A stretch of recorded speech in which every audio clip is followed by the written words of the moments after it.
UFO Roundtable. The UFO Thinker and Pursuit of the Paranormal Podcasts. Welcome to this week's... No, I don't even know what this week's, is it? This month? Welcome to... Wow, we're 20 seconds in and it's already gone wrong. Disaster, isn't it? Albert, no swearing as well, sorry. I take everything back I said about Frank. Yeah, this is harder than it looks. So, welcome to this month's UAP Roundtable.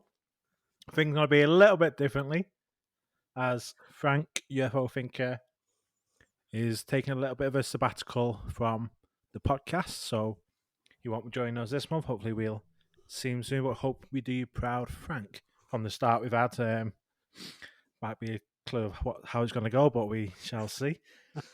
This month will be a little bit different because it's going to be a Congress hearing special, focusing on the run-up to the testimony itself and the sort of reaction to the recent US Congress hearings. So joining me is my co-host, partner in crime, Greg. How are you doing? Hello. Yeah, I'm all good, thank you. Good. And we are joined, as ever, by the man himself, Mr. Dave Smethurst. Yes, hello, gentlemen. Yeah, we do wonder where Frank is. I wonder if he was seen getting on a jet going back to the States with dark glasses. Maybe things have got so bad in the States, he had to come out from deep cover and go back to help him out, at Langley. But maybe not, I don't know. I don't know if I saw him in the back row at the hearing, actually. Yeah. I bet I see him behind me now. What a bit of a garrote. There you go. And returning from his first appearance on the roundtable last month is Matt IH. Welcome, Matt. Hi, everybody. Glad to be here again. Good to have you. Good to see you, Matt. Had a good first show, so no so it's hesitation only downhill. inviting you back. It's only downhill from now, though, Matt. I must be honest with you. Well, I've probably said all my good stuff already now. So. Well, yeah, you're probably right. Cheers for that. Sorry, I've had a bad day. No, Yeah, no, I haven't. I've had a quite good day. Good. So, yes, like I say, we're going to be covering the last week's congressional hearings, the public hearings with Grush, Fravor, and Graves. Don't go too much into the background of it, just because we all think when we listen to this, we kind of know what's been happening. If you're not into the topic, you're probably seeing on the news, it's been hitting the media. So before we get into that, let's begin. So, Dave, over to you. Well, I think we might be better just looking at the build-up first of all to it, because we had the week before, we weren't quite sure who was going to chair it. We had Bichette did a big press conference, bipartisan one with Luna, and I can't remember the name of the other two. They were both Democrats, talking about the cover-up. We're going to kick that, and he was really good, actually. I thought he was really good. And then, interestingly enough, just at the last minute, there was a massive kerfuffle because everybody was going, what about the chair? And they found out he wasn't chairing it. The man who'd sorted it out, Tim Bichette. So everybody thought that the fix was in, the DOD had nobbled him. But in fact, what it was, they'd had problems finding the right committee time to do it because it was for the recess.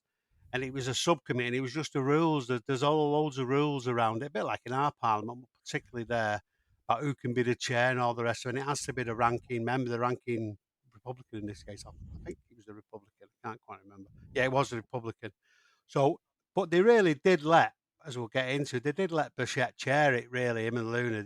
So the guy was pretty good, I thought. But so there was rumours about it being a fix. That was okay. Then we had Grush coming in, and he was, he had quite a phalanx of people behind him. He had your two favourites, George Knapp and Jeremy, with Jeremy Corbell was behind him. He had the former Inspector General, who's still his lawyer. There was some rumours James Clapper, the CIA director, was behind him, but apparently he wasn't, according to some people who were there and spoke to him. We had Dan Warren there. There was loads of people. There's a lot of the point about that. It was quite poignant, I thought. There was a lot of ex-intelligence people who've been fighting for disclosure. Some people who've probably been party to some of the cover-up and all the rest of it, who wanted to right the wrongs, as it were. So you had this phalanx of support behind him. So that was quite impressive, that. Opening statements had been read beforehand, so we got them the night before from all the three witnesses. And George Knapp and Jeremy also entered a statement into the record. Again, to the cheers, I'm sure, from Greg and Ash there. They're both but the statements are really good, actually, if you read them. I thought they were anyway. And then we got into the format, which was, and I'll leave it here, the three of them were speaking together, which was a bit of a surprise. So it moved over in the week, a lot of anticipation, and we're all on the edge of our seat opening. Don't be a nothing burger, please. Don't be a nothing burger. And so that was my take on it. I was on the edge of my seat. So what about you guys? So I think so. We spoke the week before about the act, and we talked a lot about sort of the wording of this Disclosure Act, and then we talked about the hearing itself, wondering who. I think that was the big bit. Who was going to be the witnesses called forward? Because even quite close, it wasn't entirely clear who it was, and then it came out that it was Grush, Graves, and Fravor, and it was a bit like, oh, Yeah. nobody knew, and we've heard everything that they've all said before. But then I was thinking myself, well, actually, we might have as a community, but a lot of people haven't. And I suppose some of the strongest voices of UAP incidents or some of the cases recently have been Fravor, because he's been all over the place, Joe Rogan, everything. Ryan Graves, again, he's been on Joe Rogan, for example. And you got Grush, who's just come out as the whistleblower. And it was like, okay, we'll see. And like you mentioned, is it just going to be a bit of a deflating moment? We're not really going to... Everybody's going to be called in separately, potentially. This is before we saw it. And yeah, it'll be a bit of a rerun of the first one where they didn't know how to work a video and they were standing up going, yeah, that bit, rewind it a bit.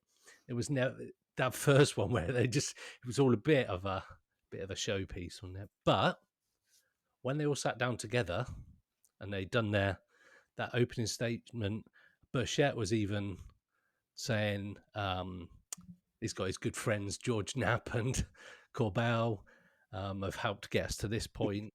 And I want to come back to those two a little bit later when we speak about it in a bit more detail. But my initial thoughts was, before it started, all three of them lined up, all took their oath and thought, well, actually, maybe if they're all speaking as one mouthpiece, we might get something. So that was where it got me up to that start point. And also the guy who was chairing it said, talked about a cover up again, that there's been a cover up and we're here to sort of get to the bottom of it. So it started off pretty well before anybody really started getting going. What did you think, Matt?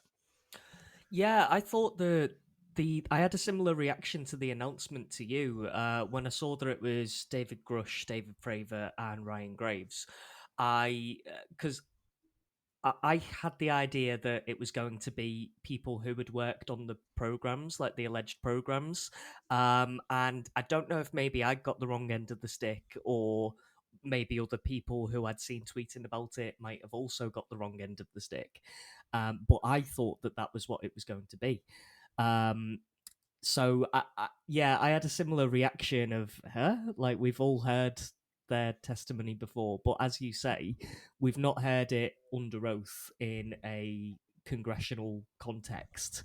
And I think David Grush's statements were particularly powerful in that context because he's swore an oath. He's testifying this stuff under oath, and he's saying in front of Congress that we have retrieved off-world vehicles and non-human biologics. If he's lying, he could literally go to prison for that. So I think it's a case of he's either 100. I think he is 100% on it. What I wonder is, because there is a sort of disinformation element to the UFO subject, that I do have a little niggle in my mind of the people he's talked to, these first-hand witnesses. Like, what have they actually seen or worked on? And obviously, that's the million-dollar question, really. But I coming back to the hearing itself, I did. I listened to the whole thing, I found it really compelling. It was such a step forward from the previous hearings we've had.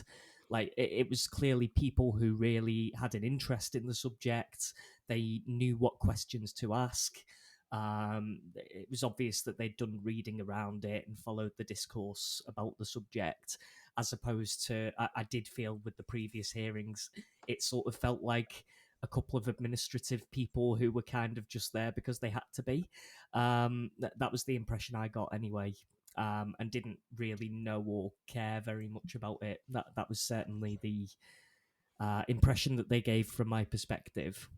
But yeah, I found them all great to listen to. I was encouraged by some of the questions from the Congress members.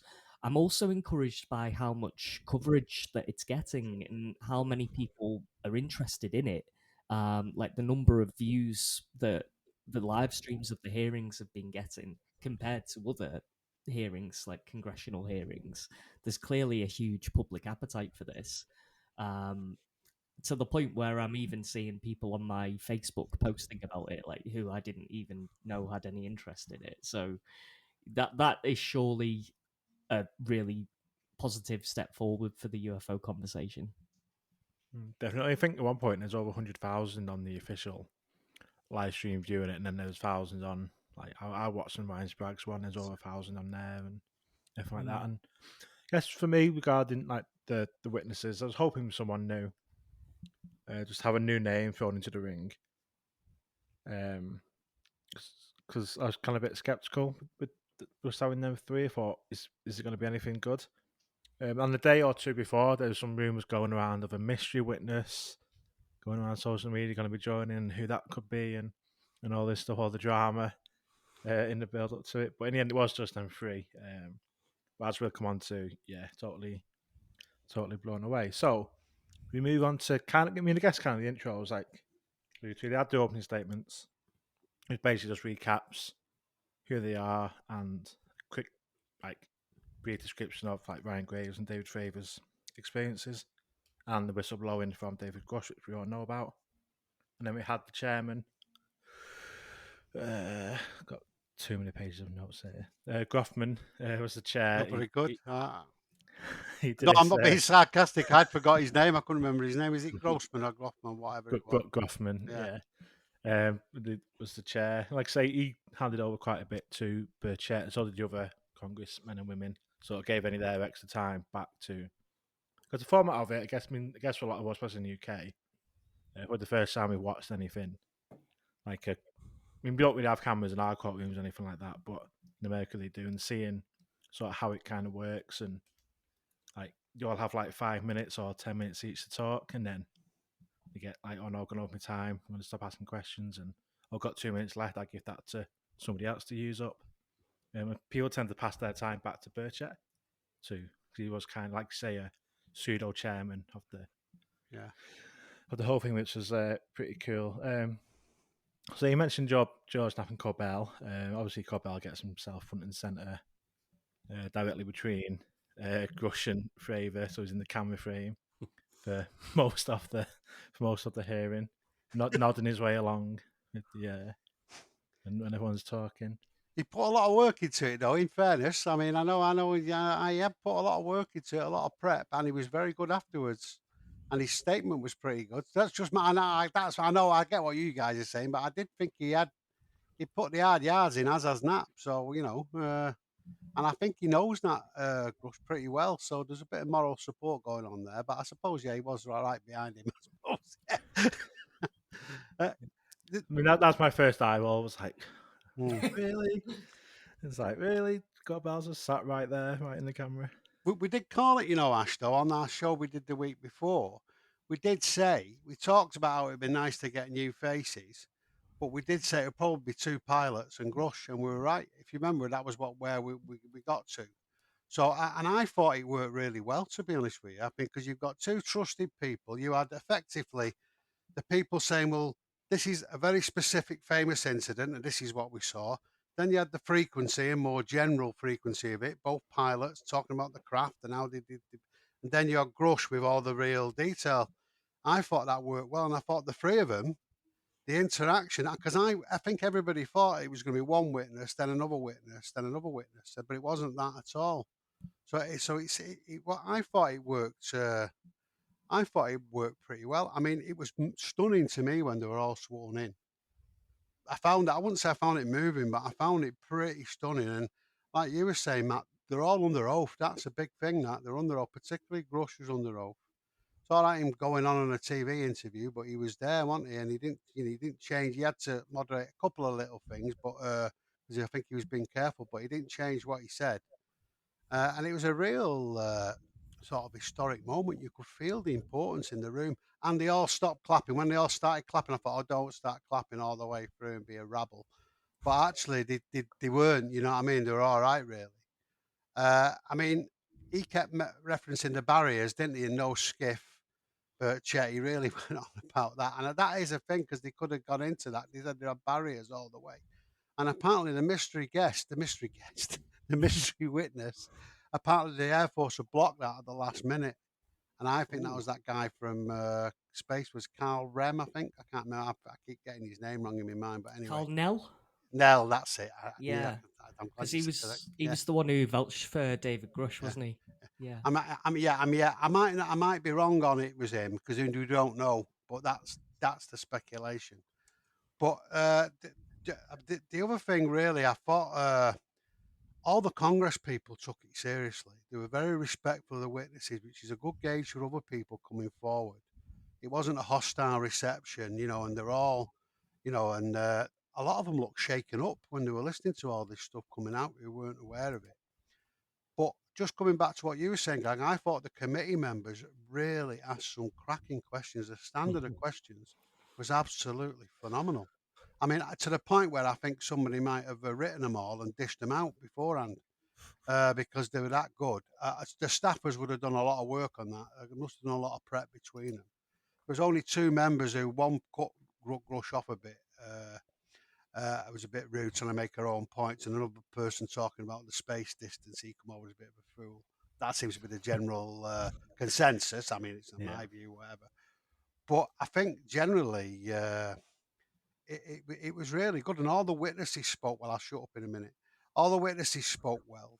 The combination of the witnesses, I say, worked well, and I think that it really come over from Fravor and Graves about the weird performance and how they didn't have anything like that, and it was pretty.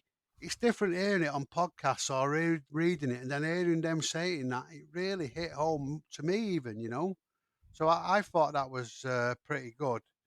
And just before because I mean, I think Grush's testimonies was the meat we might get into. I mean, you obviously have other things to say as well, but what was a real surprise package was when Graves referred to that bloody cube, 100-foot football field size, 100-yard, I should say, football field size cube that appeared, I think it was Vandenberg Air Base, where overall the nuclear missile launching facility. By a load of Boeing contractors saw it in whenever it was, 2008, or maybe it was 2003, I can't remember. Anyway, they saw it. I mean, and he just threw that in. And that's in the record. But that is, think about that, cube size of Old Trafford or whatever, size of a football pitch. Cube, cube, floating above the missile things. And then they got buzzed a couple of days after that by smaller craft and God knows what. So it was just great. I thought it was, the questions were great. And the gravitas of it was great. And it was and they were all up for it, the Congress people, which I think is linked to the legislation because in the opening statements, they mentioned the legislation as well. And you think about, as you were saying, Chuck Schumer mentioned, human intelligence and all these definitions. So I think the rumor is the Congress know they've had the wool pulled under their eyes. They've seen, Chris Sharp said they've seen some smoking gun evidence, or a lot of them have. The words got round and they were all really going for it. So I thought it was mad the way it started. So it all just seemed to start. Anyway, that was my impressions of the opening bits, as it were, anyway. Yeah, it's Burchett kind of talked about Congress members having their own sightings that come to him about them, but they also want to remain anonymous. So, like I say, with the questions and the amount of people there, it does seem to be taken seriously. And Burchett also in his opening statements talking about they had tried to put legislation in, towards the FAA and giving somewhere for pilots to report stuff, but the intelligence community shut it down and didn't even get past like getting added to the amendment or anything like that, which is interesting in itself. Then I guess from this, they are going to be getting something put in place. But the one you mentioned about Vandenberg, just to talk about that while it's mentioned, Annapolian de Luna was the one that asked Mr. Ryan Graves about that. 2003 it was, and it started off at 8:45 in the morning.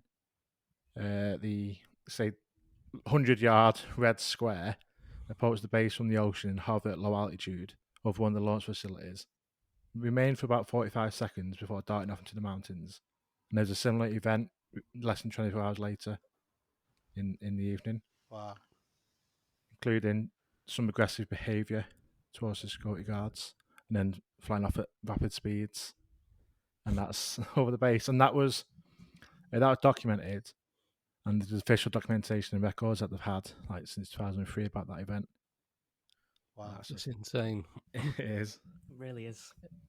It is insane. One of the other ones that he mentioned was about that his one of his colleagues, as they were coming in, that with it, an object came within 50 feet of him.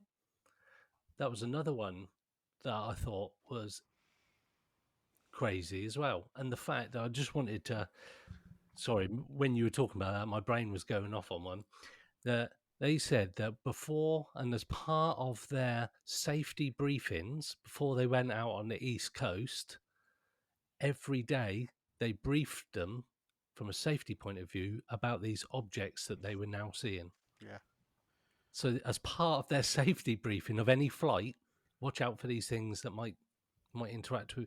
Now that in itself, again, there's an acknowledgement from somebody that there's objects up there that hadn't previously, or the scary thing is they hadn't previously seen them on any kind of radar or any instrumentation until they upgraded the radar systems.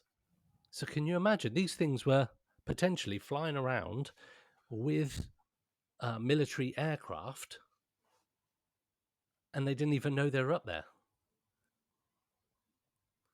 I mean, they asked the question, didn't they? They said, and this was a bit in the middle of it, do you think you were being surveilled? Do you think the behaviour was consistent with surveillance, the battlefield surveillance? And he said, yes, all three of them said that. That was and I thought that was pretty significant, because one of them that parked at the entrance point, it must be at the right altitude and the right coordinates for where all the jets must come into the training space. So they knew deliberately, they knew where it was. So that was a bit of intimidation. And like you say, they haven't seen him before, but like you say, every day, madness. Sorry, Ash, I jumped in a bit there when you were And talking I about jumped in. I double jumped in. Sorry. No, so I think they're the cubes within the clear sphere. Yeah. That we witnessed. Like they saw it. They're on. Like you said, they were caught on radar once you upgrade the systems. They were caught on other in-flight systems. They were seeing like with the ad visuals on it as well, and it's just hovering.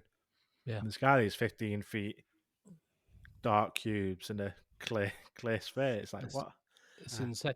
But what about so they clearly, there is some kind of surveillance thing, which, as you pointed out, Dave, that all three of them sort of said yeah. And it's interesting because with the Tic Tac, there was some coordinates where these planes were supposed to fly to that nobody else knew about, like this point Cap point. within a 3D space that nobody knew about, and these Tic Tacs instantly went there before the planes got there. Yeah. So are these a similar type of surveillance craft that Graves saw, albeit 10 years later? I don't know, but yeah, it's mad, isn't it? I mean, you think I did have a bit of a laugh thinking, if they imagine the square parked, because that may be a force field around it, then the square parked and this square alien gets out of the door. Do you know what I mean? yeah, I mean, but maybe they sound like drones, don't they? Yeah, they sound like drones, But I think that, it's weird. It must have been surveyed. And we won't get into the cat because Frank was here. We won't get him off it because he knows that. But But yeah, that was very significant. That. Sorry, Matt, I've gone on a bit there. I think you probably want to say something there. Sorry. No worries. No, I think the surveillance of nuclear facilities in particular is something really interesting, and I'm glad that that was mentioned in the hearing as well. I believe it was mentioned at the previous hearing too, because they talked about Robert Salas's sighting, and the fact that there's like a sort of nuclear connection between UFOs, and that they are interested in military capabilities. And Yeah, well, obviously, that was embarrassing for him because he said to Multi, "Have you heard about that?" And Multi went, "Oh no, I didn't know about that. Did you know yeah, about that, Scott? It was that performance, you know, the Chuckle Brothers yeah. performance they did." And then Salas posted on Twitter, didn't he, saying, "Well, actually, I've gone on record and told them about this. So Yeah. either he's not remembering or he's deliberately omitting." No, what it was that was later on though. Salah said he'd give evidence to Arrow later on, and that was a Right. performance, a right amateurish performance. But the point is, they were saying we'd only act upon things that were reported to us. Well, Mm, they reported it to themselves in the 60s. It's the only yeah. the Air Force who were reporting it, so they should have known about it. It was very embarrassing they didn't know about it. Plus, But they were one of the two things. Sorry. there's Robert Hastings' book as well, UFOs and Yeah, Nukes. Like, I that's mean, right. obviously, if you're looking into this stuff from as your job, then surely if people have already researched it, done the groundwork for you, that's worth a look at the very Yeah, least. yeah. So yeah, Should we move? Do you want to move to what Grush said, or have you got anything else? No, I think Grush I'm is up for Grush. my point. My takeout from this is that Grush coming forward into the press with Ross Coulter was impressive, but still, it's one man's perception, and you don't really. We only learn a bit about Grush. We'd not heard of him before. He appeared, and we had like this session with Ross Coulter coming out with some extraordinary claims, but verifies his background and who he's worked for and what he's done. So that was never in question. But to stand or to sit as a witness in a congressional hearing under oath, and in my mind, he come out as the leader of those three, considering how well decorated the other two are, to come out and sort of be this almost the backup of what these guys are saying is true. They referred to him at one point because I can't remember what the question was, but they said about something about reporting or something about the evidence, and they both sort of separately said, "You need to speak to this man. You need to speak to this man." And the way he articulated everything, the way he could recite certain parts of legislation and law, I thought was fascinating in the fact that he wasn't phased. He was prepared to say as much as I felt he could do. But the questioning was on point. Like you say, definitely they knew what they wanted to ask. Bichette probably knew everything, but wanted to get it down like officially, because there's nothing more official than getting somebody to say it in front of Congress or a congressional hearing and it go into writing now for forever as part of history. And to put your name behind saying all of that on oath is quite a big statement, especially if you're not telling the truth. So I felt that Grush was definitely the hero of the three of them, personally. And he came across very confident. Yes, He he did as was well. prepared. He knew what he was going to say. He knew what he could say. He knew what he couldn't say, and he knew what he could say as a follow-up question when he couldn't give the answer that he wanted. So when they asked about contractors and these non-human intelligent biologics, yeah.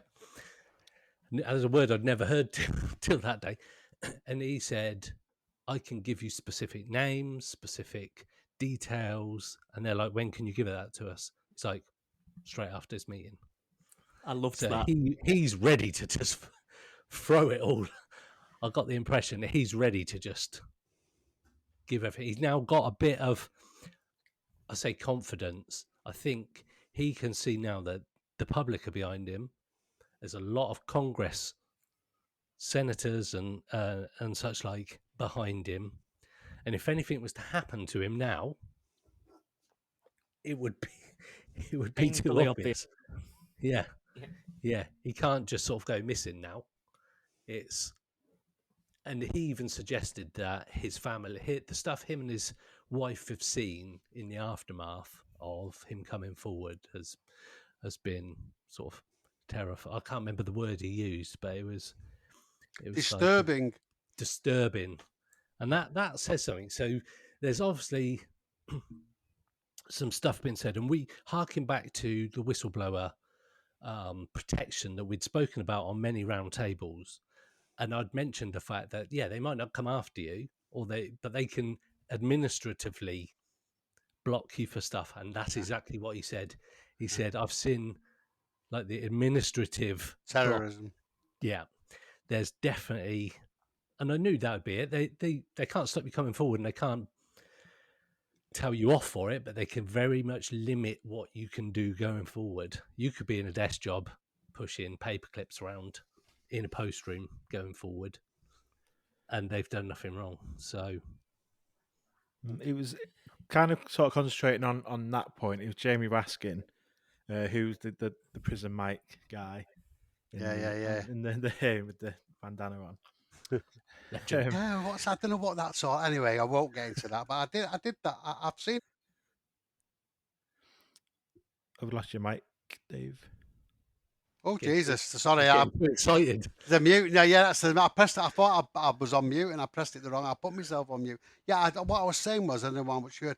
I'm not. I can't. There's something to that bandana, and I couldn't remember what it was because he does wear that quite a bit, doesn't he? Because he was brilliant in the Trump hearings. Not we want to get into that, but he was really. Some people might think he was terrible, but I remember I thought, what's he got that on for? But anyway, I didn't linger on that. It's probably some deeply personal thing that he wears on. So I don't know why. It's not a blood or a crip.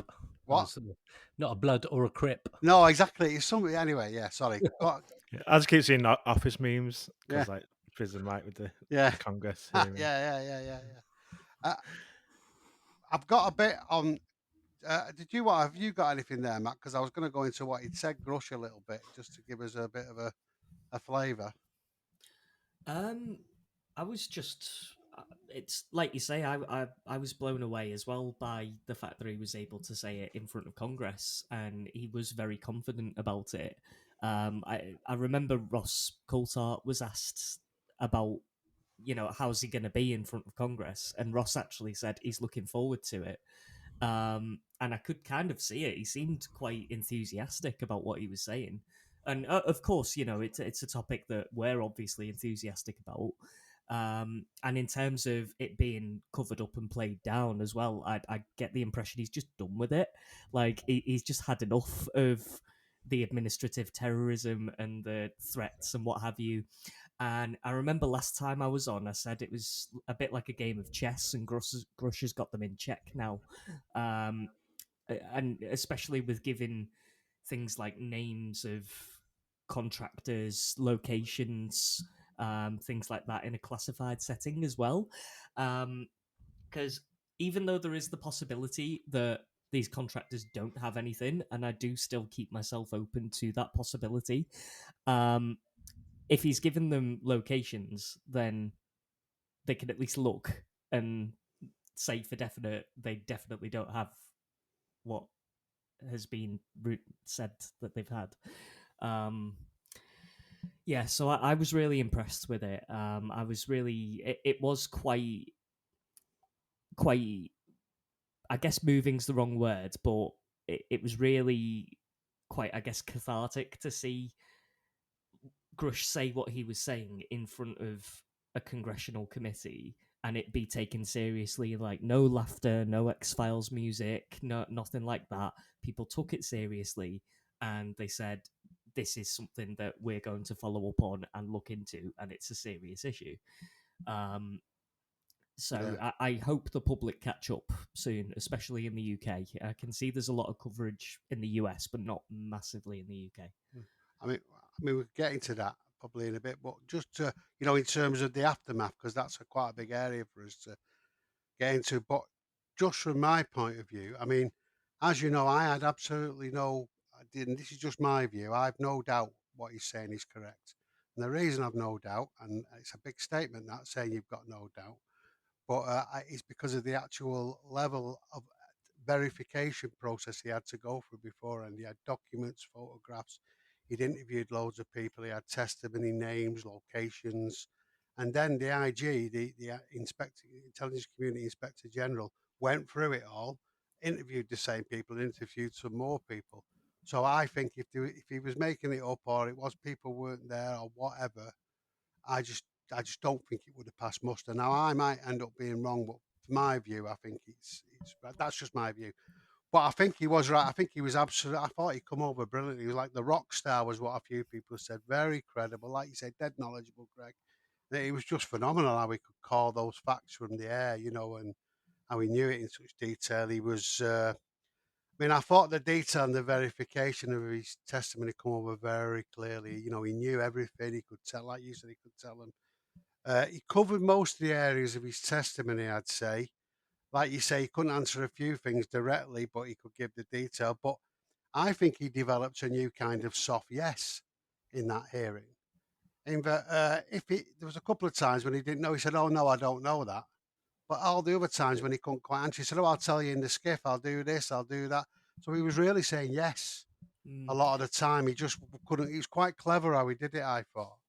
I I mean, think. yeah, go on, sorry. No, I please. think a couple of times the Congress people actually said, "So that's a yes," then and then moved on, and he didn't contradict them. No, so, that's right. So the soft yes is quite. I thought was quite effective the way he did it. It was quite clever. I mean, just to think about what he actually. I mean, it was really impactful. I agree with. It was very, like you were saying there, Matt. I mean, he basically confirmed non-human intelligence. That was in some of the statements. He confirmed them in craft retrieved. He confirmed there was craft intact. I.e., found them intact. He confirmed they were housed in aerospace industry and military. Went into that. He said there were bodies, biologics. I didn't help you there, Greg, because I wasn't sure how to say it myself, so I thought I'd let you have a stab at it first. Then he said there's something about communication, although he didn't get into that much, but he did confirm that, because if you remember, that's the big area.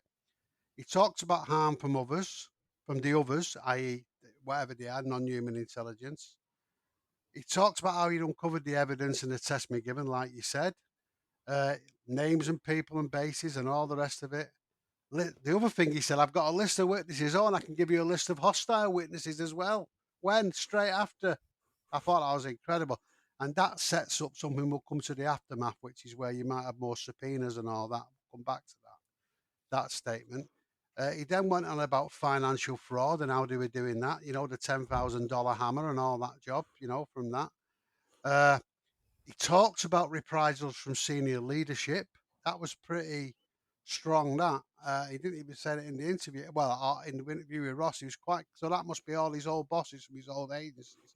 So he's sort of taking names there, didn't he? And pointing the finger. It doesn't take a genius to work that out. And he would have probably told them. He talks about the intimidation he got, which was different to the harm from the others. It wasn't quite clear if him and his missus had seen, had seen, the aliens, did something alien. And I thought, is that been some sort of visitations? Because they said it was disturbing. And I got the impression that was other, that, as opposed to human. But it was it was a bit muddled up, that, and because he couldn't be specific because of the ongoing investigation, he couldn't say. He then talks about murder. Somebody asked him about that, and he said he did another one of those soft yeses. I'll answer that in the skiff. But it was quite clear, yes, was the answer to that. I forget how it come out. Cover up perpetrated on the American people over decades, he said. And the fact that he talked to good old Sean Kirkpatrick, honest Sean, and had been ignored.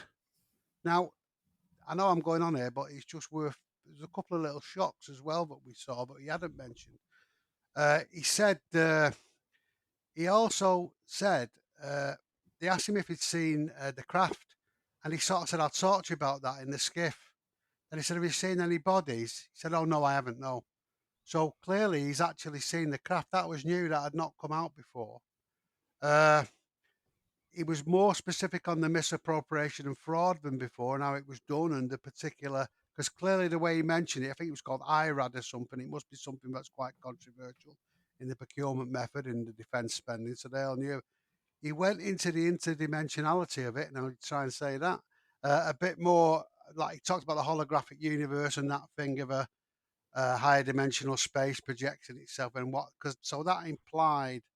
But the answer to that said he kept an open mind on what NHI was, and he was talking about all the theoretical potentials and all the rest of it. So that was quite illuminating, because in another interview with Ross, the sort of the redundant interview he did before the real one, he said that he sort of implied balance of probabilities. He was extraterrestrial, and that keeps getting forgotten. But anyway, so that showed he had an open mind. He said he'd seen craft from satellites, but he could not explain prosaically. And at that point, they nearly got onto the NASA bit, and nobody asked him, well, has NASA seen anything? I was waiting for that. I was praying for that. And they just didn't ask him, because he would have answered that. I'm sure in that way he would have answered, but the moment was lost. So I don't know what I was doing. I was smashing my croutons at that point. Do you know what I mean? He said, he answered that about why did he crash, and he said, well, you'll always get some crashes from sorties. I'm not quite sure I'm convinced by that, but it was interesting. That's and we never had an answer to that before, have we, from a senior person? Why did he crash? Did he fly all this distance and they crash? He then there was also then that was it. Yeah, the other thing, they all agreed on I've talked about that surveillance stuff in that they were surveilling the field. So he really got a lot in, and that shows like the questioning. But I mean, I thought that was amazing. At the end of that, I think everybody was psychologically, everybody was going, "Oh my God, I can't believe this is being said." Every line was like another sort of gazinga, wasn't it? It was just It was. brilliant, man. It was. So I was sat, very I was good. sat there open mouthed, and sometimes I was like, "Go on!" I was like punching the air, like, "Yes, that what an Yeah. answer that was." Like, what questions? I've got an answer. Proper getting into it, and like I say, there's so much stuff that Grush covered. There's a couple that I want to kind of go in to a bit more deep. I mean, the main one, the bombshell one, for me. I mean, you mentioned it there, but Nancy Mace asked him, "Do you believe our government has made contact with intelligent extraterrestrials?" And he says something can't discuss in public setting. Then she asks, like, "Okay, do we have the bodies? If you believe we have craft, as stated earlier, do we have the bodies of the pilots who piloted this craft?" That's when everyone was like wait, and then he answers. That's when he answers. Biologics came with some of these recoveries. Yeah, like it's not even said like I can't even say that. It said yeah, non-human, and she says, "Were they, I guess, human or non-human?" And he says non-human. And that was the assessment of people with direct knowledge on the program that are currently still on the program, and he can show specific documentation in a skiff. So him just like, yeah, the non-human. It is vague, obviously. He's not saying they were humanoid, grey, non-human intelligence. Non-human by biologics, whatever that could be. But still, I think someone's been saying that under oath. I was just like, wow, I was like, Yeah. That was this is insane. That was the mind blowing. Yeah, sorry, Matt. Go on. That's all right. Yeah, but that was definitely like the most mind blowing moment for me of the whole thing. Like, I really didn't think that we'd be at the point where retrieved bodies are being talked about openly in the US Congress this year. I mean, I got the impression he would have said, if they would have said, well, who was it then? He would have said, well, it was Bill Stickers in Area 51, Level 4, working on this project. Here's the name. And there you go. There's his national insurance number. It wouldn't have been that, would it? Whatever the Americans have. But, I didn't have any doubt he knew all that information. That was the confidence he gave me. Now, maybe I'm being, he seemed to know it all, didn't he? So if anybody would have wanted to go down to that level, drill who was working on it. It was just crazy, and he spoke to all these people. He interviewed them himself in his 4-year investigation. He said, I think that gives it more information to us about the kind of people he was speaking to and the knowledge that he had for him to go, I've got direct access to people who have worked and currently still work that was another big thing Yeah. that currently still work on these projects. I think he crafted his answers, whether he knew obviously what to expect in questioning, but the questions were so direct and not wishy-washy like have been before. It's, were they human or non-human intelligence? And if, like you say, there was no soft yes then, that was like they were non-human intelligence. Yeah. But one bit that, before we go too mad and go, oh, we've got aliens and all this kind of stuff, the term extraterrestrial was never really used by those three. It was only come up in a couple of questions. So that's interesting to know that nothing has ever been talked about from space, apart from David Fravor saying that these things were coming down from 80,000 feet. And he said, for people who don't know, 80,000 feet is space. So that was a good thing. But there was nothing that really said off-world. Nothing off-world was mentioned. It was, everything was around Earth. So that, I thought that was interesting. The fact that it wasn't said was interesting. But the fact that David Grush could confidently answer everything, and like you mentioned, his soft yeses, if he didn't know, he would say, I don't know. If he said he wasn't aware, he said that I wasn't aware. And anytime he was getting to something that he knew something about, he said, I can't tell you that in a public setting. So it whilst it goes on record, and if you read the text, he doesn't say it, but it's the fact that he didn't give that information. The fact that he didn't say anything said more than him saying no. He's got that guy who was his superior, or the IG before, as his lawyer. He's got Corbell and he's got Knapp in his corner, and Burchett.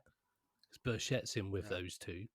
So there's those four behind David Grush, as well as him clearly being a supremely intelligent guy. Because he said he's got like a degree in, I don't know, physics or something like that, wasn't it? Yeah. So he's somebody who's super intelligent anyway. He probably did that on the way to work, didn't he? His degree in physics, from the sound of it. You know, as he was driving in, he probably just knocked it off, you know, as he was stuck in the traffic. Honestly. Exactly. One of the, just before we move off of the guys, it was interesting that when they talked about sonic booms and the fact that these are weird shapes, did you hear a sonic boom? And they're like, it's too loud in the aircraft to hear anything. Well, that was hilarious. Yeah, and it's pretty loud. It's a good thing. You haven't, it's not really been talked about before. It's like, well, have you heard the sonic boom? They're like, no, it's too loud. I can't even hear anything in there. So another point about David Fravor, I think he was not as compelling to me as Ryan Graves was and Grush. He was definitely there because of that tic tac, obviously, but his military or his distinguished military career certainly solidifies the other two as well. Yeah. And I think even at the end he goes, "This isn't a joke," and he was like quite serious about it. He's like, "This isn't a joke." Yeah.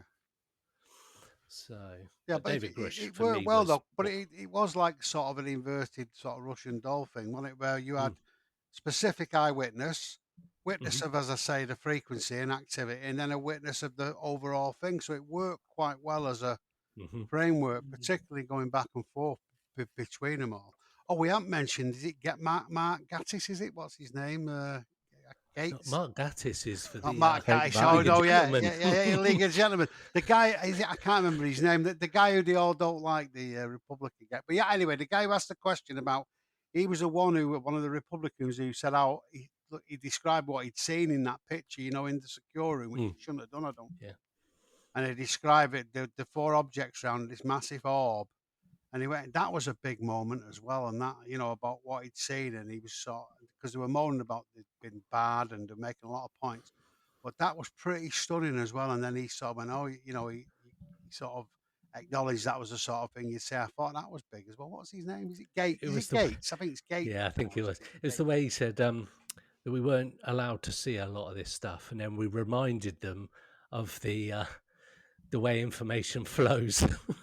He goes, and they started showing us stuff. I did find that quite. They pulled rank basically and just like show me it. Well, one of the others said at the end of it, and I was wondering what people thought the mood was of Congress. I was just going to answer, but one of them said, or the people on the committee, if we don't get any cooperation about this skip in future, we're going to talk about cutting funding, sackings, and going for this Holloman Act, which they brought back in the Republicans in 2023, and it's been on and off for the last 100 years. But basically, if they don't do what you say, you cut the funding off and start sacking them. It's they brought it in the Civil War, I think, and it carried on. Okay. And they got then. Yeah, so I mean, it's a little bit of a. You don't want too much of that, do you? Because it could lead to abuse the other way of the executive.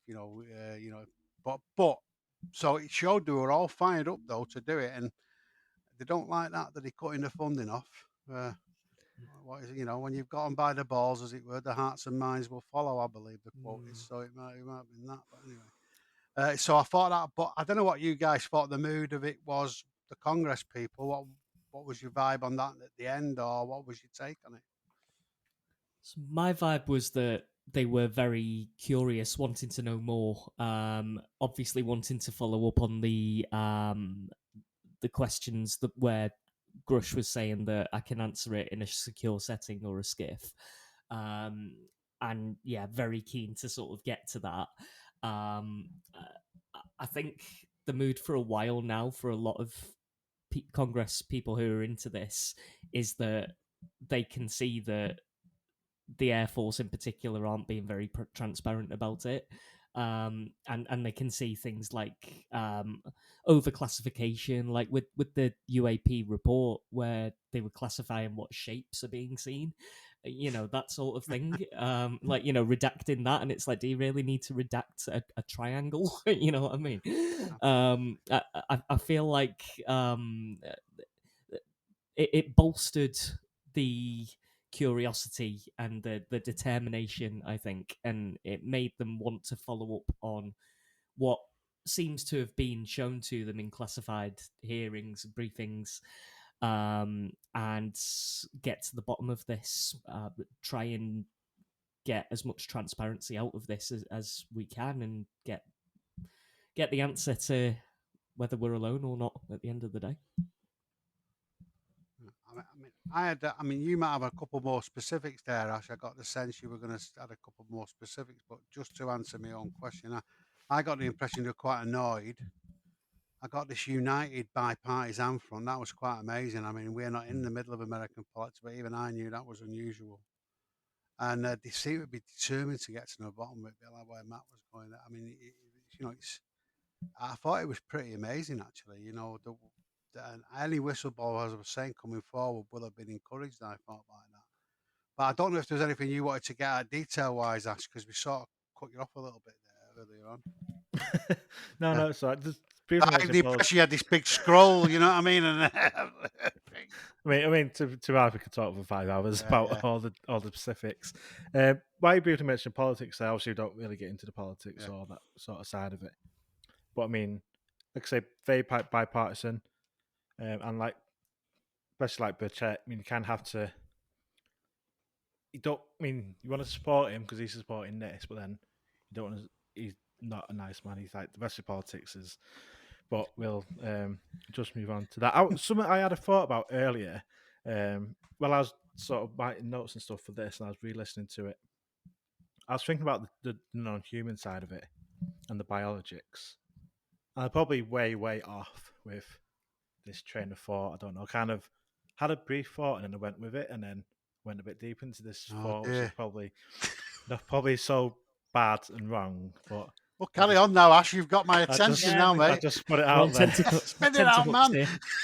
So, non-human biologics, whatever the hell you pronounce it, let's call it biology. Non-human biology could be an animal, could be a dog is a non-human biology, and so we have sent like dogs into space, like whatever its name was.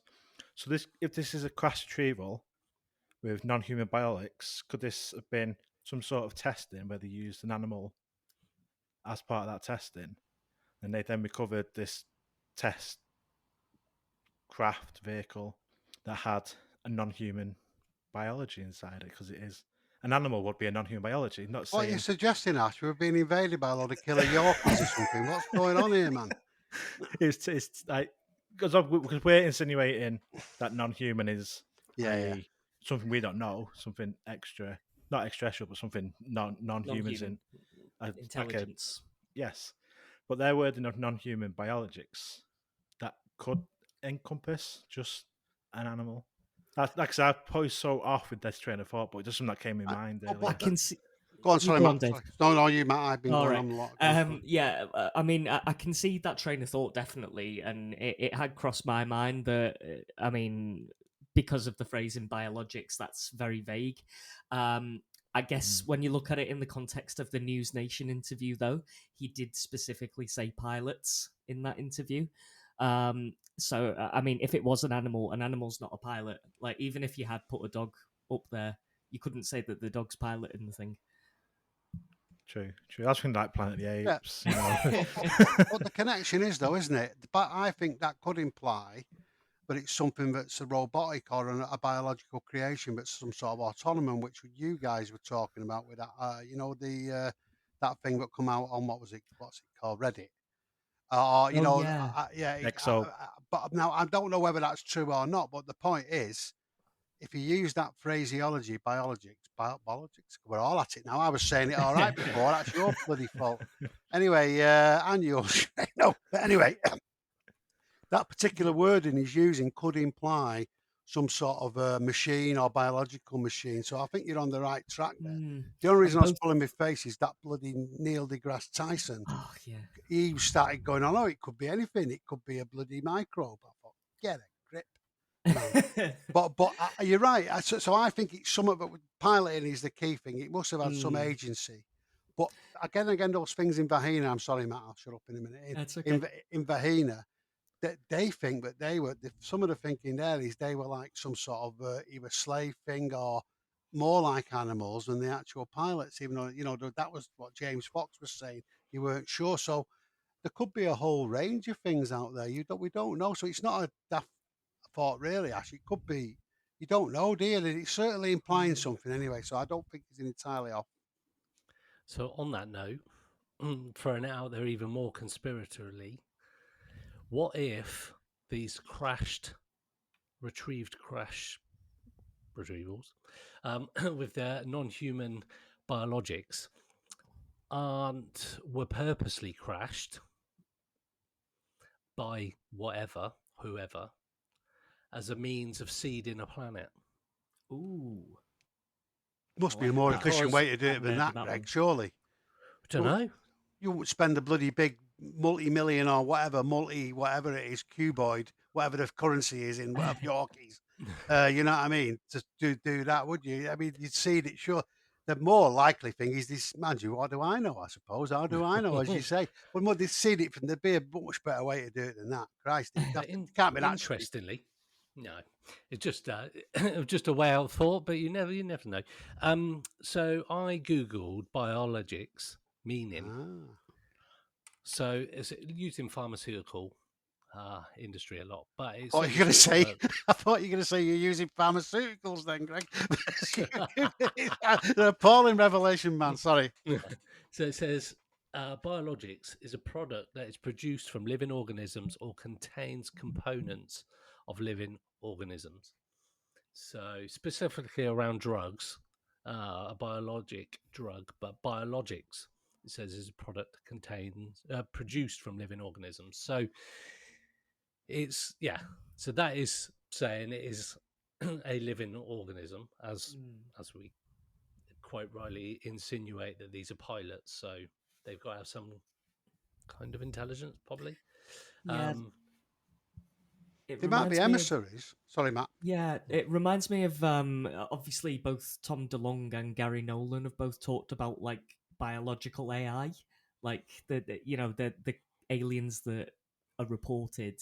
Tom DeLonge said that they are a kind of biological AI, like they are biological, but they're like manufactured. He said it's like cloning a sheep. I think that was what he said on Rogan. Obviously, like God knows what the actual evidence is for that. But that kind of would go some way as to explain why they crash, because I'm sort of reminded like that there's a throwaway line in the film E.T. where the big brother says maybe he's not that smart, maybe he just knows how to push buttons. And that's kind of what I'm thinking, like with these pilots, maybe, if they are just very simple AI that are just able to maybe pilot these craft, maybe that's it. Maybe there's not that much to them. What Grush said, his explanation, which I didn't entirely buy, was that no matter how smart you are, a certain percentage of missions is going to end in mission failing. You're going to have crashes. This might be a very small percentage, effectively. But we could go down on that all day because there's a Jacques Vallée theory, isn't there? Yeah. Of it's being gifted and all that, which I don't buy that either. But I mean, it's just my view on it. I'm not saying I'm right, but and I think there is something to that. They might be emissaries, i.e., the only thing we could sort of understand of a more sophisticated creature. They could sort of the AI thing. We don't know, but I think going back to it, he said the craft, the material science of the craft, and I think listen to him on the interview. There was a package where you had a pilot and craft and a technology and a particular sort of intentionality behind who was driving them, that there was some coherence to that. So I think I don't think I know it's interesting what you're saying there, Greg, with being more serious because we were laughing before, but I think there is something about what is that, whether they're infecting people or whether they're putting out some sort of biological thing. I think there is something to that potentially, but in this instance, I think the craft will probably they were tied to the craft what they were finding, but we don't know, do we? I suppose. But anyway, so should we move on to the aftermath now, or is there any more on that? What do you want? Just before we go and start, there's one thing I wanted to kind of talk about. We have obviously mentioned it, but I think it was quite important to cover off a bit more. Tim Burchett asks, this is sort of going, they talk about the reprisals and the reason why he came forward. Obviously, people a lot of pushback and threats and all of this. And this bit was, again, probably one of the mind-blowing things for me as well, apart from the biology one. Burchett asks Grush, do you have any personal knowledge of people who've been harmed or injured in efforts to cover up or conceal these extraterrestrial technology? And Grush says yes. He doesn't say non-human. He doesn't sort of correct that phrasing. He just says like yes, sort of saying ET technology, yes. And then Burchett goes further. Have you heard of or anyone been murdered or that you know or heard of? And he says, I divert the people with that knowledge to the appropriate authorities. So he's saying that people have knowledge of people being murdered because they have knowledge of extraterrestrial technology. That's, I mean, yeah. like, I mean, there's loads of stories of that. Yeah. The physicists, what's his name, Forrestal in the 40s, he fell 3 stories out of his mental hospital they put him in, or asylum they put him in. He fell 3 stories out of that, didn't he? Rather coincidentally, there's loads of talk about people dying mysteriously of cancers, weird cancers that had never been. I mean, there's a lot of different evidence, and the talk seems to think that it's been from the 40s to the 60s it was most prevalent, and it sort of got a bit more sophisticated. But that's where the rubber hits the road in terms of amnesty and all the rest of it, isn't it? It's one thing keeping secrets and all the rest of it. If you're going around bumping off everybody who put their head above the parapet, then what does that mean, So I thought that was, and that's why we don't know why they want to keep it secret. There may be some terrible secret or some terrible thing behind it. But there's also a lot of guilt and criminality going around, isn't there, from the sound of that? Yeah, I think a lot of people will be indicted by what they might have done to further this cover up if it's exposed. Absolutely. And then Anna Paulina Luna asks Grush, have you had instances that caused you to be in fear for your life? And again, just says yes. Wow, that was mad, that wasn't it? And you can see, like, you could see like how much it affects him, the way he's answering, and he's like very upset. Like, colleagues have been threatened and stuff he's seeing. and stuff. It's just like obviously, and that's why he came forward to in the first place last April, was it when he first came forward, or last June, with all this, and obviously he's come out publicly in the last couple of months. But yeah, no, I just thought that was a key one just to sort of mention, because like say he was quite emotional over it. Yeah, it So was sort quite of replying to it. comes back to Greg's point of administrative terrorism as well, doesn't it? Again, he was really big on that, and how all his mates have been picked on as well, and I suppose whatever way he phrased that, but you know how it just shows you. And he said people in the current senior administration, like we were saying earlier, I mean that was mad. That, as I said, he could easily point the finger at those people. So there's a lot of pressure on, isn't there? And I suppose, did we cover the Kirk? Well, we did cover the Kirkpatrick. I did, yeah, we did blame. Said, but yeah, he said he met Kirkpatrick as well, didn't he? And briefed him, which we'll come on to in a minute. I don't want to go on too much about Kirkpatrick because you know he's my favourite. But yeah. So, any more? A great hearing. I don't think it, based on who we thought was going to, like, when we saw who was going to be the witness to what it turned out to be, I don't think it could have sat any better, really. I think it sets it up beautifully for next steps, whatever they might be. But I think there's a big wave of expectation for the next one based on this. And if the next one is anything like this and progresses it a bit further, I don't know. There was everything going around the internet this week was, did we just get disclosure? And I think we did. Official disclosure. No actual physical evidence as such, but I think based on everything that's come before and everything that happened on that meeting, I can't see what disclosure is going to look like now, apart from these people saying it happened. We've got crash retrieval programs. We've seen non-human biologics. We've got people who are committing fraud to fund projects that have not been sanctioned. There's a lot of people going to be not very happy with the way that panned out. But I think the public got a good, fair hearing. Yeah. And it wasn't whitewashed like it normally is. And I think immediately afterwards, there's a lot of people saying, like, why isn't the police or the government raiding all these people if they've got all these names of people that have been doing this or covering things up or about these secrets? Why aren't these all being raided? Or why aren't we seeing things? I think it's a bit over the top. I mean, I don't know what the process would be to do have proof of sort of criminality, and that sort of aftermath of it. I'm not sure, but it seems a lot of people just sort of saying like we should be seeing arrests and stuff being made, like literally the day after the hearing. But I don't know. Didn't Gary Nolan say like there's a process like that? That's what the legislation's all been about. It's about doing it in the most kind of painless way that we can, like giving them the opportunity, as in people who have the knowledge, the data, secrets, what have you, give them the opportunity to come forward with it in a classified setting, not face reprisals for breaking NDAs, have these whistleblower protections on them, give them that chance, and then if they still don't do it, then bring in the kind of subpoenas and kind of making it law for them to bring it forward. Well, we had this discussion, didn't we? The weaponized salary. Don't you remember that? How quickly your memory? The Department of Agriculture raiding these sites and all the rest of it. So we talked about it last time, weren't we? Effectively, they could well have raids. But can you hear me all right? By the way. Oh yeah, sorry, I thought my sound had gone off then for a minute. Maybe it's just a rubbish point I was making.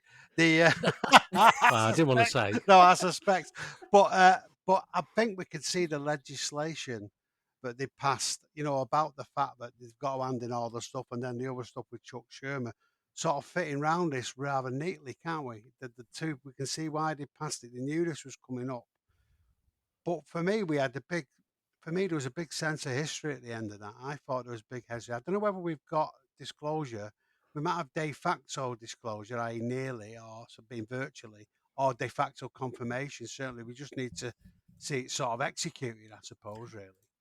But yeah, and I think the UFO community were really up after this, and you always get so many people moaning, but most people across the board thought it was really good. After we've been served up so many nothing burgers, it was quite nice. The usual suspects tried to play it down, but they're getting more and more marginalised now, aren't they? The mainstream media were pretty big on it. They've started seeing it like as normal. We get annoyed because they don't cover it. And I was just thinking, why have they not covered it? But 4 or 5 days in, they've started to cover it. I've seen Andy from that UFO podcast, and I've seen a few people on. Now, even you've got AI bots knocking it. You've got a couple of the normal big American channels knocking it a bit. But it was a bit half-hearted, really, because you normally get the full retaliation from the sort of disclosure. I want people who want to protect disclosure. It was a bit half-hearted. There's not much they could say apart from liar, liar, pants on fire, or he's been misled. There wasn't much of substance there. So I thought it's sort of gradually getting out there. So I thought it really landed pretty well. I mean, the other big thing, if we want to talk about the aftermath, there was a few things that did happen after that. Firstly, there was a big call for a select committee. That letter went in from Burchett and all the rest of it, asking the Speaker of the House, McCarthy, for a select committee. And the big thing about select committees in America is they're like a single issue thing. They bicameral, which means both houses. They bipartisan, obviously, we know what that means. But they can issue subpoenas and they have an investigator and they have a big budget. So that could be like the Godfather 2 proper investigation part, the mafia things they did, in the 70s, part 60s and 70s, pulling them in. And that was really quite serious, that, and that would be where the hostile witnesses are coming. That's what I was alluding to earlier. So I thought that was pretty significant. Also, you could see Arrow being replaced. Apart from Sean Patrick's thing, and he's probably shot himself in the foot to a certain extent. I'll come back to him in a minute. But you could see it being replaced by, if you think about this, the presidential task force that's in play. There's this review board in play, and now we might get this potential select committee. You could see those things coalescing together to form quite a political thing. Now, Mark O'Boyle on Twitter, who I know, he's made a good thing to me. He said, they've got to take it out of the hands of the DOD and the intelligence community because they're not going to get anywhere because they're all implicated. So that could be a very political way forward. Because when we talked about the review board, it's got more or less all the powers that Arrow have got. So that's very interesting, that. Any thoughts on that? Because I was going to go to Sean Kirkpatrick's letter, but you might have a couple of observations on the other stuff first before I go on about that. Or I can carry on, I don't mind. No, happy to talk about Sean. I'm up for going on to Sean. Yeah, well, the next thing we saw, basically we've got this select committee. It's landed well in mainstream media. We've got a select committee, and they're calling for that. And I think we're going to see an avalanche of witnesses coming forward as well. Now, said they were treated. The select committee that's being teed up. We know we've got a Senate hearing probably in September, and that's pretty well advanced from, if we believe what we hear on the grapevine, which will maybe people who have had direct experience with the craft, first-hand knowledge. So there's that to come. But then we had Sean Kirkpatrick went into his desk Friday morning at 8:20 a.m. He'd had enough, thrust his gold tie chain to the floor. His cufflinks went all over the place. His $5,000 suit, Armani suit went, overboard. And he wrote on LinkedIn this private letter saying how badly he'd been treated, how unfair it was. He didn't mind that, but how his poor staff have been going to be working, the backsides off. Criticised the whistleblowers, criticised Congress, called Grush a liar, effective, said he misrepresented things.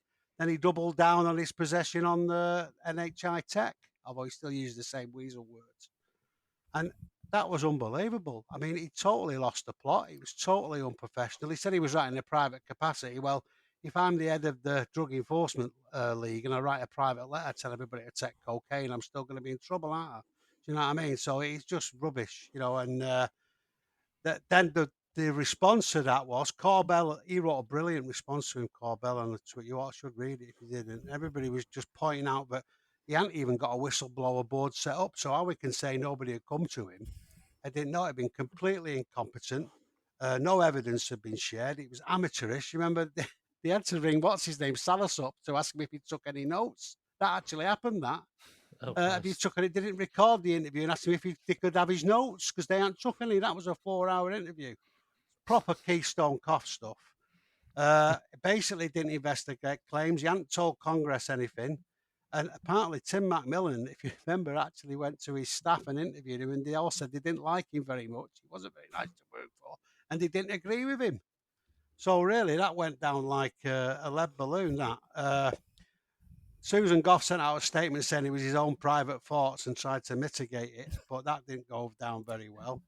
I think everybody was surprised at his outburst, and there's some calls for criminal charges, and there's something called the Hatch Act, which is where you try and intimidate whistleblowers or whatever. It's got some weird connotations to it, or political connotations. But the point was, people were saying he was intimidating whistleblowers. He was having a go at them, threatening them to come. So it was if he's not gone by tomorrow, I'll eat my hat. Well, I might not eat my hat because I think I wrote there might be such a storm. In such a storm, the DOD, they don't want to get rid of the lightning rod. That'd be the only reason. Like Jeremy Hunt, they don't want to get rid of him either because who else is going to take that job of Chancellor?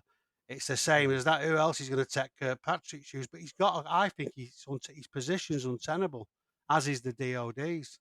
Definitely. The other hilarious thing was that Gough, not content with trying to use Arrow, with that excuse, well, Arrow hasn't uncovered anything to not mention the Pentagon. She said nobody had been murdered in connection with Arrow witnesses. I mean, it's so hilarious. It's absolutely, you know what I mean? They might have been murdered, but nobody in connection with Arrow have been murdered. I mean, that is unbelievable. What a joke that was. It does seem like it's a whole. Kirkpatrick has realised that he's fucked it up, basically. Yeah. Because you think he said there's been no credible evidence, essentially, of any non-human craft or whatever, and then you've got 3 guys just swore under oath that they know specifically people that have worked with on programs of crash retrieval and non-human biologics. You've got David Fravor saying, I've seen something that no human pilot could fly. I've seen technology that no way anybody could, but current technology doesn't allow us. And Ryan Graves said he's seen this massive cube the size of a football pitch and spheres with cubes in. Yet Kirkpatrick said that they've got no credible evidence. But if it's not that credible, why are they sat in front of a congressional hearing under oath being fired questions at, which Kirkpatrick could have been an absolute legend out of all of this if he'd have got that same setup and had that kind of public review. He would have been a hero within the UFO community, but because he didn't get there or chose not to or was told not to, because there's all manner of people pulling the puppet strings, I think he's just gone and lost the plot. Yeah. It's like a moment on that film. Oh no, what's the film? I can't even think of the film where the guy just gets out of his car. It's Michael. What's his name? In it with it's called Heat. No, it's not Heat. I know the one you mean, where he just snaps, doesn't he? One day he just snaps one day, just gets out of his car in a traffic jam and just goes on a bit of goes wild. And I can see that's what's happened. He's got home, seen the hearing, and just gone. It read like a social media meltdown. It was. Like it kind of reminded me of that whole meme of, sick of toothpaste people, just me and the kids from now on. Like, that's what it reminded me of. But he's. I do agree that his position's untenable. I think when he made that initial statement of there's no credible evidence, and we're hearing of all these whistleblowers testifying privately, it's like, well, he talks of insulting. That's insulting to the whistleblowers who have come forward. Like, especially when you've got people like David Fravor with impeccable credibility. They must have read that and thought, well, why would they come to his office to give him information then, because he clearly doesn't take them seriously. No. I mean, he just looks incompetent, doesn't he? I mean, Grush said, well, I found it out. He had the same thing as me, and he could have found it out. Why? And the question is, why didn't he? Like you say, I mean, it was just ridiculous. But Yeah. I mean, and I think part of the reason is he's got this ludicrous standard of scientific method that's just designed for things in the air, and he's applied that to everything, and it doesn't fit that. If it isn't peer reviewed or at this stupid standard, he thinks it's not evidence. Well, that just won't fly because that's not how you do an investigation. I mean, That's it. the only question is are they going to insist that his resignation letters peer reviewed before they accept it? That's the thing I think. Well, it goes back to that hearing when he sat there in front of. There was only like a few of them in the room, and we spoke about it and said he didn't even look interested. He's so disinterested, didn't want to be there. He said there's no credible evidence. Yet he showed videos of spheres flying around. So I don't know what kind of credible evidence you need to even look into it further, because that surely is something. And then he's with NASA. He was at that NASA briefing, wasn't he? Yeah. And it almost like he took a bit of a turn and was moving towards the whole NASA thing and sort of agreeing with them. But wow, he had a Britney moment, didn't he? He had a full fucking meltdown at a petrol station. Well, they're the same as him, NASA, because they're implicated, in my view, anyway. I think they're in this up to the necks, and they've been trying to get out of it. And him and me and Sean against the world, he would have been like that, wouldn't they? You know, and they were trying the same thing of not, you know, we'll do this 5-year study of how we could look at it, and we won't bother looking at our archives and all the rest of it. And they all felt he was going swimmingly, but unfortunately, Sean sort of sunk them in a way, or not sunk them, but you know, they had, that was a nice association, but he was quite happy with that. But it's the same type of cobblers. And I think he was going to go with that sphere and try and concentrate on the spheres, which was all quite woo, but not too threatening. And that was the way he was going to try and get out of it in the end. But as I say, I mean, he did use the phrase in his letter, other partners, civil partners, or something like that. And he was NASA, I think he was talking about. It was unfair to them as well. But so anyway, I think he's I think his chips aren't in a good position anyway after the chippy. So there you go. Hopefully he'll go, and that might mean that Arrow, because he's got his report to write. Well, I mean, I think he's in such a mood he might just give a big middle finger to the Congress and do the same again. So I If think it's they're on gonna have to get time. him out of there. What? If it's If it's on time. Yeah, that's right. Yeah. I mean, so God knows what's going to happen with that. But I think they might. I think Arrow might be, as we were talking about, might be demoted to just looking at the aerial stuff. They might get somebody else in. They'll change the governance, and another body's going to move in to take over the main investigation. Because clearly, Another acronym for us. Yeah, that's right. Yeah, that's right. Yeah, the review board. I mean, yeah. Anyway, I heard a bit of a rumor. I don't know how true this is. I've been trying to get to the bottom of it. There is a rumor that Grush had his clearances pulled after that hearing. Yeah, I heard that too. Yeah, I mean, I tweeted and asked if anybody knew about it. I've asked around, people aren't sure, but now it's either true and it's retaliation, in which case they'll get in a load of trouble for that, because that's definitely whistleblower retaliation, isn't it? Because the trick would be then he couldn't brief anybody, could he? That's what they'd say. That his clearances pulled. I don't know if that would be correct or not, because, but anyway, I'm not quite sure of that. Or Susan Goff said something about how whistleblowers shouldn't testify in front of congressional hearings. She said that sort of phrase, which didn't go down very well in itself, and people might have misinterpreted that statement of hers. I'm not sure.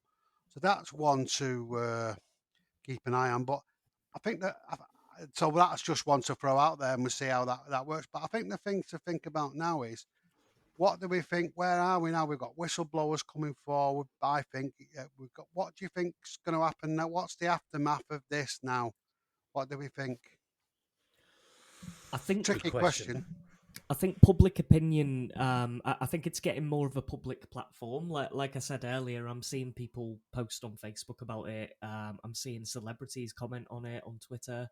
I'm seeing memes, about aliens are here, military has confirmed aliens, all this stuff. So it's like it's in the public discourse, and I think people are going to look into it more, and I think we're going to. I'm already seeing more people on Twitter or X, I guess it is now, sort of with like the sort of initial questions like that most people new to UFOs have, like why there's so many blurry photos, why do they crash so much, so I think we're going to see a lot more people coming into the research community, and I think we're probably going to have to be quite patient with some of these people because they're coming into it from a position of this is all bullshit. So yeah, I think a lot of them are having the ontological shock that we talked about when Grush initially came out, and I think people are dealing with it in different ways. I think some people are dealing with it through humor, hence the memes. I think some people, and honestly, I think that's a response of sometimes when people are scared. I think some people are genuinely pretty scared, and there might be a reason to be. I don't know, but I guess it's important for us to remember that we've kind of had time to square ourselves with the idea of this, whereas these, people who are new to it haven't necessarily. I suppose it depends. Like I said, there's been a lot of public sign reaction, and the media's not been too bad with it. I suppose it depends how long it lasts until the next non-UFO story kind of distracts everyone again, and it's just kind of forgotten about. I mean, I went out and bought a newspaper today for the first time ever, the Financial Times, just because it had like UFO on the front page. And the only other paper that does that usually is the Star, and it's usually, like I say, jokey stories. But I thought this could be a monumental moment, so I thought I'd just buy it and have it. It's £4.80, so I'm kind of feeling a bit still reeling from that price when I saw the price of it. I was about £1 or something for a newspaper. I was like £4.80 for a newspaper. What the frick? But go on. the Guardian's had a decent article. They had one pretty soon. They are coming around to some of the quality papers. And I think Chris Sharp's done a lot of good work in the Mail, which is a sort of middle ranking paper. Even if you don't like its politics, it's quite well read, and the reporting standards are pretty good. By and large, I know they're not always, but they're pretty good. They're not like the Star and all that. And he's got, and particularly if Chris does it because he's rigorous. But so I think we are seeing that, and there's more articles coming out, and there's a bit of a pushback. But it does seem anyway. What do you think, Greg? What do you think is going to happen? Sorry, I was going on. That's right. Yeah. So I actually, because I watched the hearings again this afternoon, I actually watched it on the Guardian YouTube channel, the Guardian newspaper's YouTube channel. So that says something, doesn't it? That they're giving. I mean, it's easy enough to do, but that's 2.5 hours on the Guardian's YouTube channel. No adverts, nothing. It was straight. Let's do the video type thing. Wow. Like Matt said, it's a lot of people who have been negative or not even just blanking the whole subject because of the credibility it's had in the press and that previously, and now seeing that, oh, actually, it is real. There's a whole lot of information for them to take on board now. It's not just the Tic Tac, which is obviously the highlight for a lot of people in recent years, but you've got everything now to look at. It opens up a whole new world for people, and I think it's going to change the perception of a lot of people about how politicians and how suppression of information is carried out. So it has slightly wider repercussions for people. But I think I've had people work messaging me. I've had other people go in and contacting me saying, I can't believe this is real. I've had conversations with other people who have strictly been paranormal and now interested in going into forests and looking for UFOs. It's an exciting time. It feels like a bit of a resurgence. It really does. I think it can only go it can only progress for the better now, and I think we're going to see changes. This Disclosure Act, if that comes in, and it actually gets put forward and signed in, will be great, because like you've mentioned, and like we mentioned before, you've got people appointed by the president, so it doesn't come any higher up from the commander in chief of the US military has got oversight of people who are going to be looking into it. So it's such a, I think that hearing was such a monumental line in the sand for the truth, or more probable the truth than we've had before. Yeah. That despite the reservations of who was going to be the witness, like we mentioned, I think they done a solid job, those three.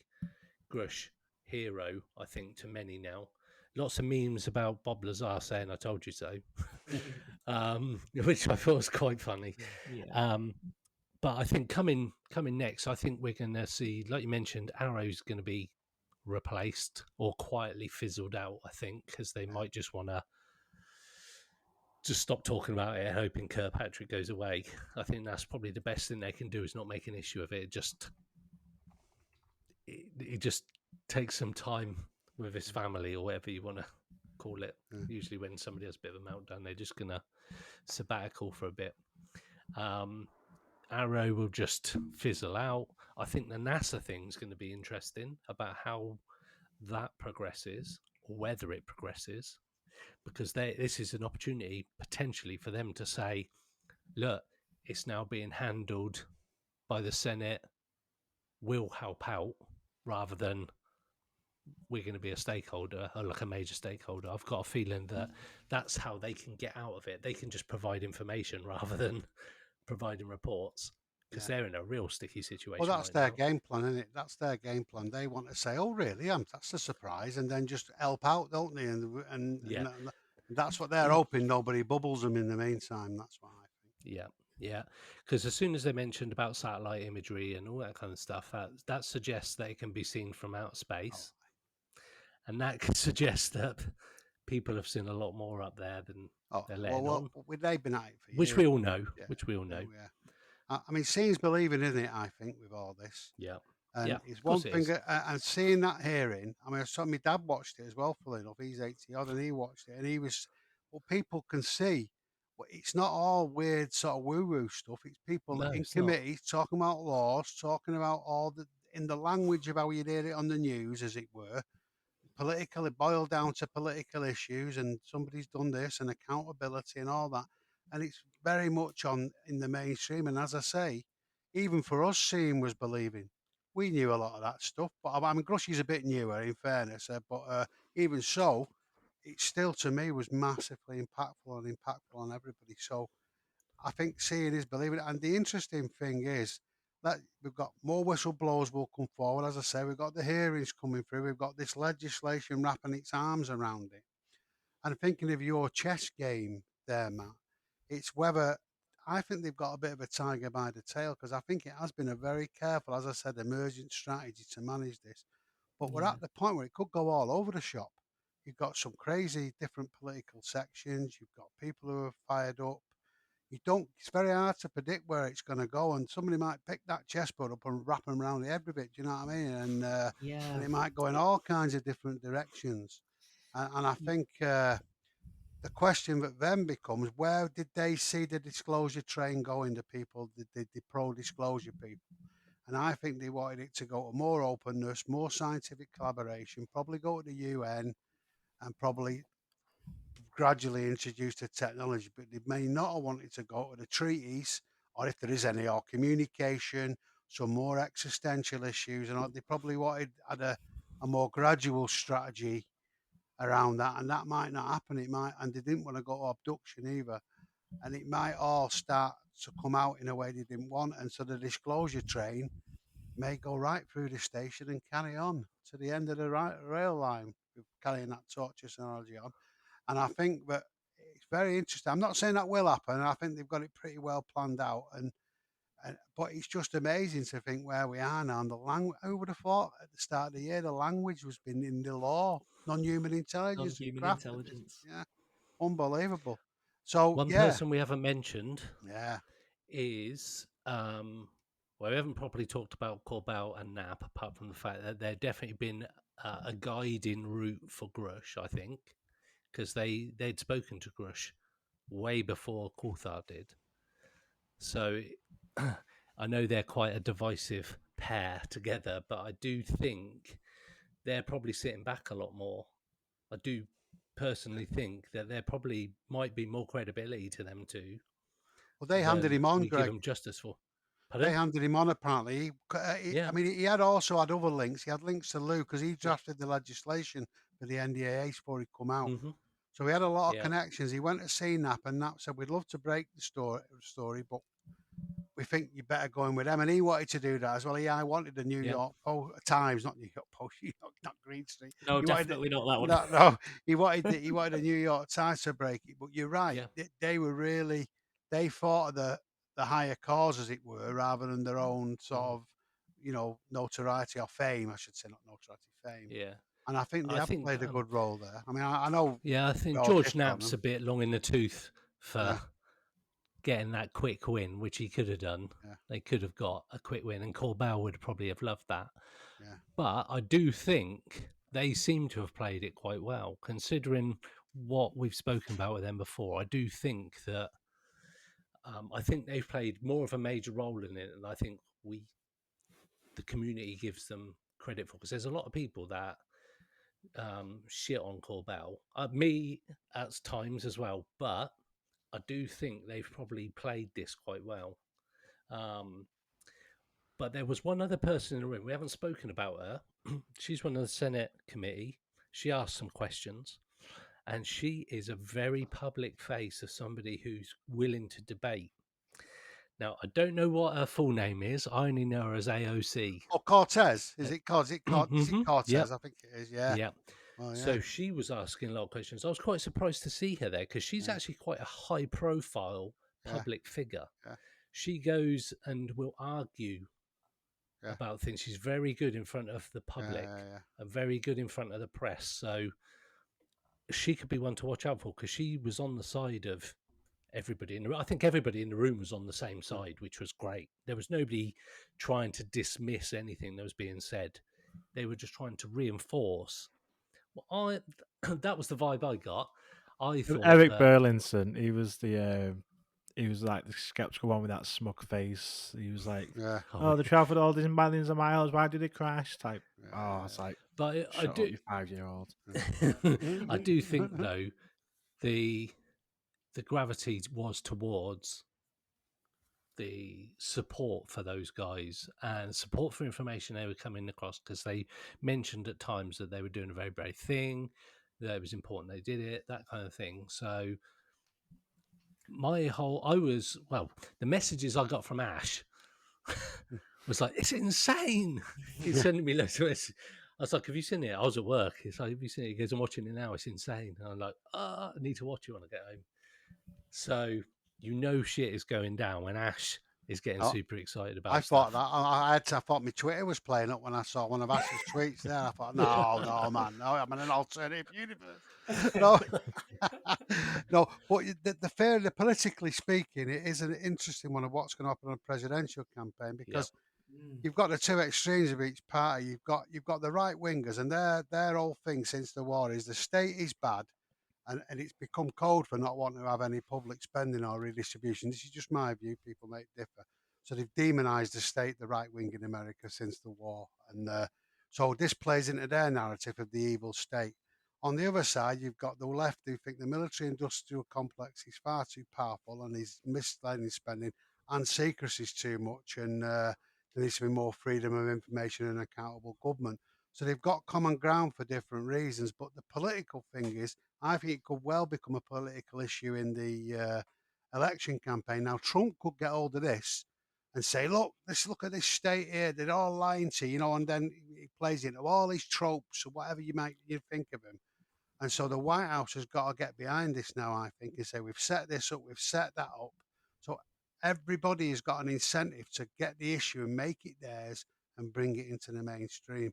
And I think it might be a real interesting galvanizing issue. And that is very, very interesting how it's going to play out politically. So it's interesting you say that, Greg. So the two extremes, it appeals to them. And the Democrats have been less enthusiastic than the right wing, I suppose, the Republicans. But I think Biden has got to bring it. If he wants to win, he's got to bring it he's got to take it from the hands of Grush and the extremists and change the narrative, which he started to do over Balloongate. And so it's really, really interesting how it's going to play out. But if we see it in the presidential campaign, that'll just be crazy. But yeah, it's really interesting you say that. But there was a lot about, and it has been. I hope it stays bipartisan. And let's be honest, they've all had the wall pulled over their eyes. And the biggest line of demarcation is between what I thought the political class and the DOD and the IC. That was a very clear dividing line to me. And that was why I was talking earlier about some essentially political vehicle replacing our politically controlled vehicle replacing Arrow, which is the sort of child of the DOD and IC, really. And that'll probably, because it's accountability at the end of the day, being democratically accountable and all the rest of it. It's fascinating. I would say to people who are listening to this, we haven't gone into the other stuff this month because we deliberately did a big show on the legal stuff, the last episode of Pursuit of the Paranormal. So I would suggest people have a listen to that because that'll give them a bit more context on where it might go as well. Because we knew we were going to be talking about all this today. But if you listen to both the episodes together, you probably get quite a good overview of all those issues. Anyway, so there you go. Anyway, so is there any more there? Big shout out to Brian Cox on Twitter, who still refuses to believe that there's anything out there.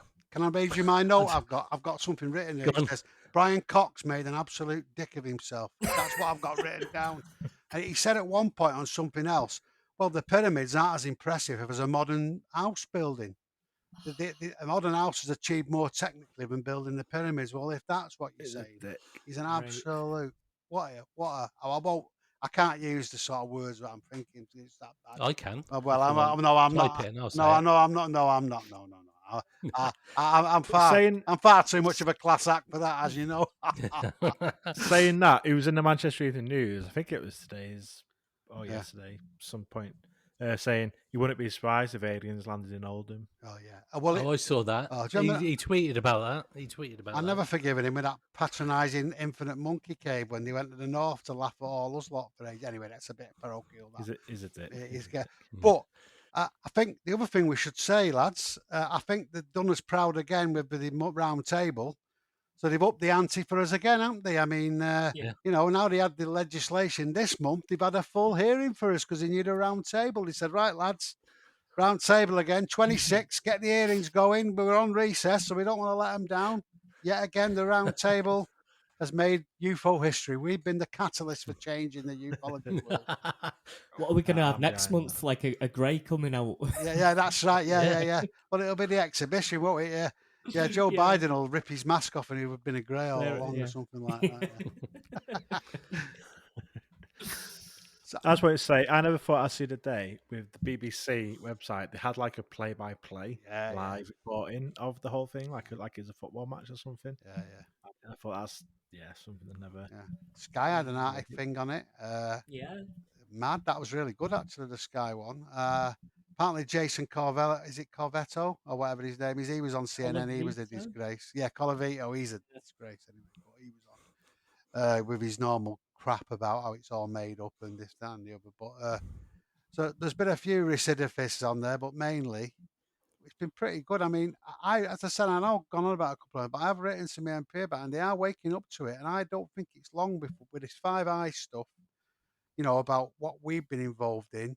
And the defence issues, and seeing it again in the context of a hearing, which politicians can understand, how long before it becomes a point of question, and the issue is what's the political lever that it pulls for the Labour Party. They can say an incompetent government, asleep at the wheel, that'd be the line I'd go with if I was the Labour Party, but I think it's coming, and the Canadian stuff.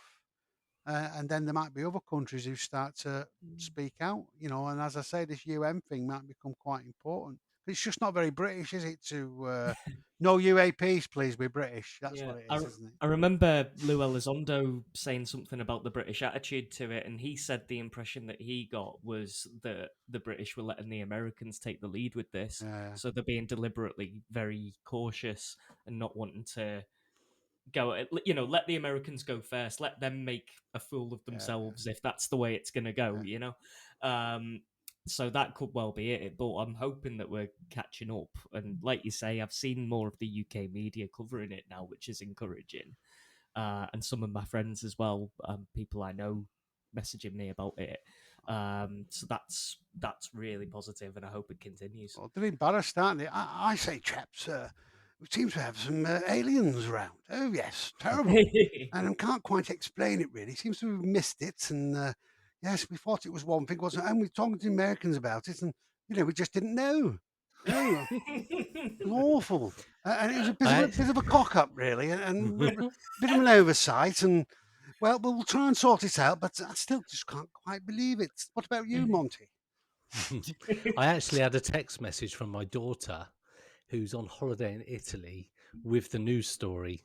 Oh, I was like, wow. And she put, they've admitted it, no going back now. She's just turned 18. Rip off the old block, eh? That sounds like it. Say, Dave, you nearly sounded as posh as Greg then. Oh, well, as you know, this is my real personality. Yes, I only pat on that terrible northern accent to carry favour with the bloody masses. Yes. Eton all the way for me. Ballington Club, me and Bozza. That's almost racist. No, classist. Come on, Greg. Let's get our terms right. Enunciate properly, there, men. Conjugate the verb. There you go. Oh, God. Frank could have us for breakfast there, wouldn't he? He'd give us a right dressing down. Where's Frank? Cut us off 45 minutes. Yeah, exactly. Yeah. He was all a bollocking, wasn't he, for this sort of behaviour? We miss you, Frank. Yeah, definitely miss him. Yeah, absolutely. Yeah. Well, I guess we call it a night there. Had to do Frank's bidding for him. Yeah, that's right. Well, I think you did a good job there, so very good. Yeah, absolutely. Who is this Frank? Well done, anyway? Ash. I will call it. Yeah, and nice one. Cheers, Dave, as always. Yeah. Matt, thanks for coming back. Thank you. And joining us this month again. And Greg, as always, I've been Ash from Pursuit of the Paranormal. And we'll see you next month for the next UAP Roundtable. Cheers, guys. Really enjoyed it, man. Bye. Cheers, yeah. UFO Roundtable. The UFO Thinker and Pursuit of the Paranormal podcasts.